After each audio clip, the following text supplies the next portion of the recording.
What's up gamers, this is Brett from Mahalo Video Games and this is an educational video on Mass Effect 2 for the PS3. Now this is the first time BioWare's space RPG has graced Sony's console and you may feel like you're missing out on a lot of the story from Mass Effect 1. Luckily, BioWare and Dark Horse Comics made a digital comic that lets you catch up on the story while making a few choices of your own. Let's take a look at how well it does at recapping the first game.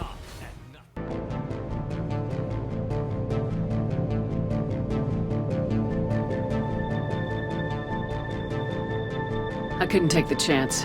I had a mission to do, and an army of angry Rachni would be one more problem I didn't have time to deal with. With Saren's top lieutenant dead, he was quickly running out of time and places to hide. I tracked him down at his base on Vermeer, but we soon learned it was more than a base of operations. It was a breeding ground.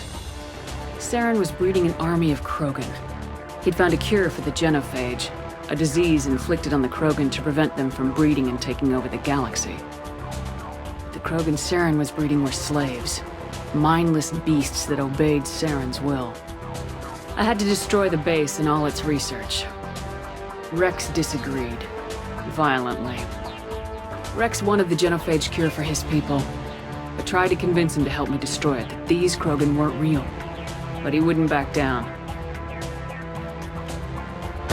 He just couldn't be reasoned with, and I couldn't let the base be saved, even if it meant curing the Krogan. Saren had to be stopped.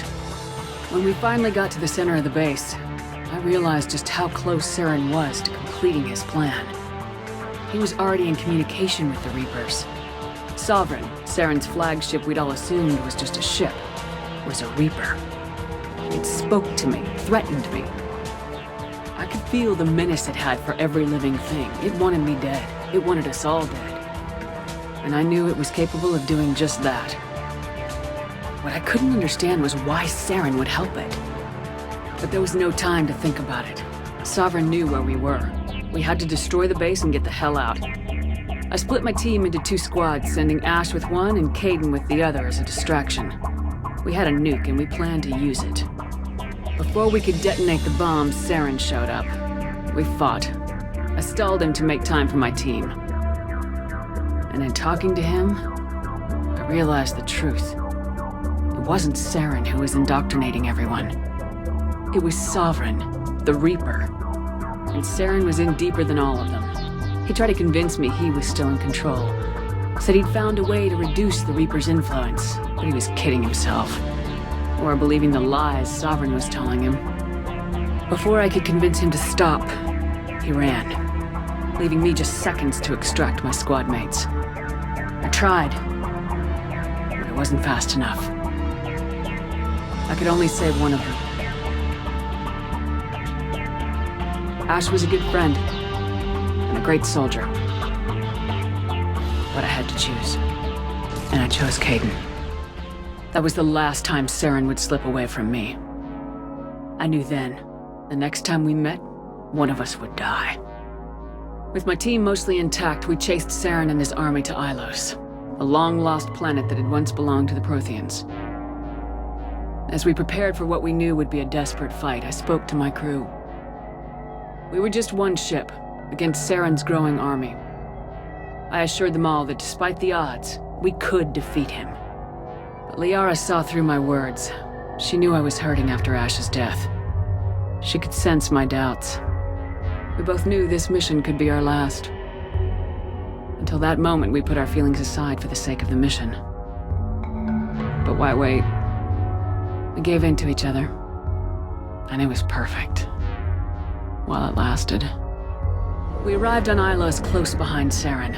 Once on the planet, we discovered a Prothean databank that helped me put the final pieces of my vision together. The Reapers had come 50,000 years ago, and every 50,000 years before that, each time purging the galaxy of life. The Protheans had fought and died like every species before them, but a few survived long enough to leave a parting gift.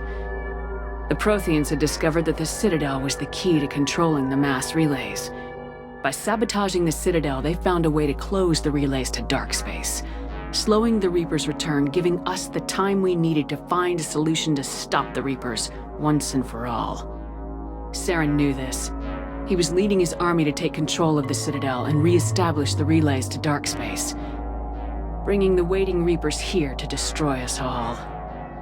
We followed him to the Citadel. It was intact, but heavily damaged.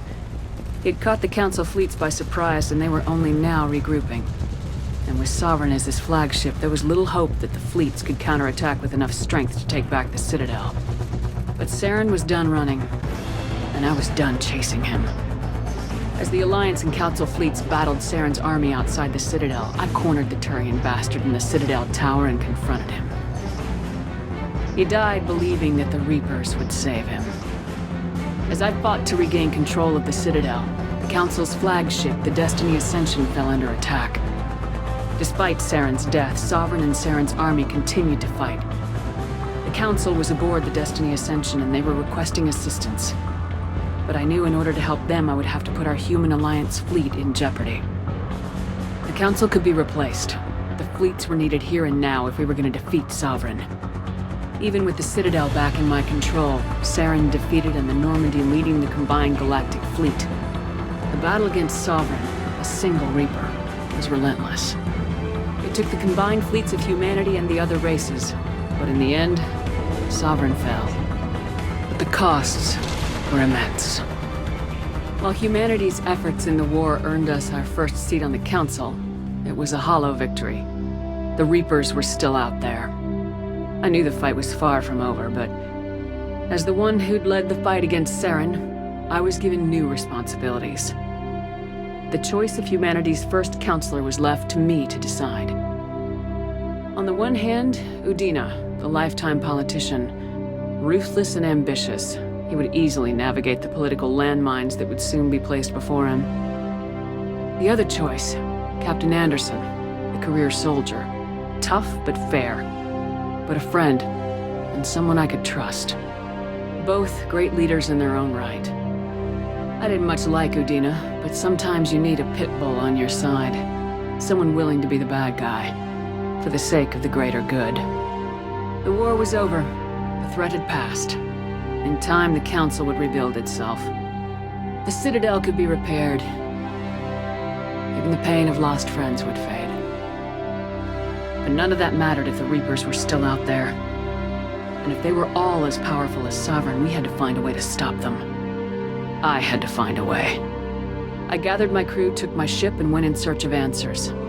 Officially, the Council would only say I was assigned cleanup duty, routing out any remnants of Saren's army. Just another routine mission.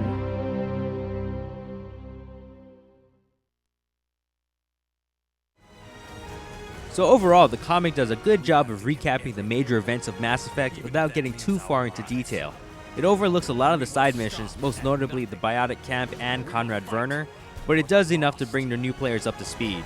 Remember that this is only one path of the comic, so get out there, get your own copy, and start your own story for Shepard. This is Brett from Mahalo Video Games. Thanks for watching, and please don't forget to rate, subscribe, and comment on this video.